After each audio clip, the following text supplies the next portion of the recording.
India Afghanistan പരമ്പരയിലെ ആദ്യ T20 ഇന്ന് അരങ്ങേറും.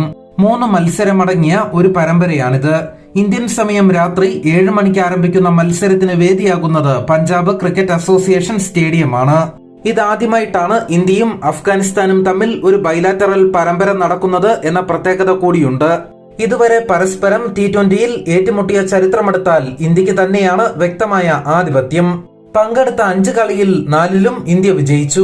ഒരു കളി ഫലമില്ലാതെ അവസാനിച്ചു. ഇതുവരെ ഇന്ത്യക്കെതിരെ T20യിൽ ഒരു വിജയം നേടാൻ അഫ്ഗാനായിട്ടില്ല.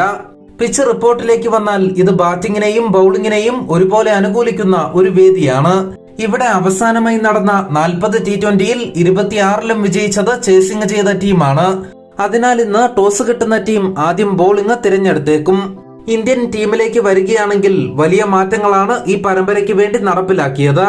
T20യിലെ സൂപ്പർ താരങ്ങളായ രോഹിത് ശർമ്മ, വിരാട് കോഹ്ലി എന്നിവർ ടീമിലേക്ക് തിരികെ എത്തിയിരുന്നു. 2022 T20 വേൾഡ് കപ്പ് സെമിയിലെ പരാജയത്തിന് ശേഷം ഇരുവരും T20 കളിച്ചിരുന്നില്ല.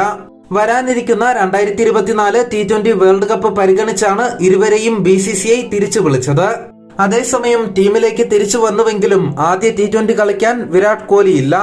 വ്യക്തിപരമായ കാരണത്താൽ താരം അവധിയെടുത്തിട്ടുണ്ട്. അതേസമയം രോഹിത് ശർമ്മ ഇന്ന് ഇന്ത്യയെ നയിക്കും. അഫ്ഗാനിസ്ഥാനെതിരെ ഇന്നിറങ്ങുന്ന ഇന്ത്യയുടെ സാധ്യത പ്ലേയിങ് 11 ഇങ്ങനെയാണ്: രോഹിത് ശർമ്മ, യശസ്വി ജയ്സ്വാൾ എന്നിവരാണ് ഇന്ത്യക്ക് വേണ്ടി ഓപ്പൺ ചെയ്യുക. ഇക്കാര്യം ഇന്നലെ കോച്ച് രാഹുൽ ദ്രാവിഡ് വ്യക്തമാക്കിയിരുന്നു. വിരാട് കോഹ്ലി അവധിയിലായതിനാൽ പകരം ശുഭമാൻ ഗിൽ വൺഡോണ എത്തും. വിക്കറ്റ് കീപ്പറായി മലയാളി താരം സഞ്ജു സാംസൺ എത്തുമെന്നാണ് പ്രതീക്ഷിക്കപ്പെടുന്നത്. 5-മനായി ശിവം ദുബെ ടീമിലെത്തും. ഏറെക്കാലത്തിന് ശേഷമാണ് ഇന്ത്യയുടെ പ്ലേയിങ് 11ലേക്ക് താരം തിരിച്ചു വരുന്നത് എന്ന പ്രത്യേകത കൂടിയുണ്ട്. ടീമിലെ ഫിനിഷറായി റിങ്കു സിംഗ് ഉണ്ടാകും. പരുക്ക് ഭേദമായ അക്സർ പട്ടേലും 11ലേക്ക് തിരിച്ചു വരും. അക്സർ പട്ടേൽ, കുൽദീപ് യാദവ് എന്നിവരാണ് സ്പിൻ ഡിപ്പാർട്ട്മെന്റ് കൈകാര്യം ചെയ്യുക. ആവേശ് ഖാൻ, മുകേഷ് കുമാർ, അർഷദീപ് സിംഗ് എന്നിവരാണ് ഈ ടീമിലെ പേസർമാർ.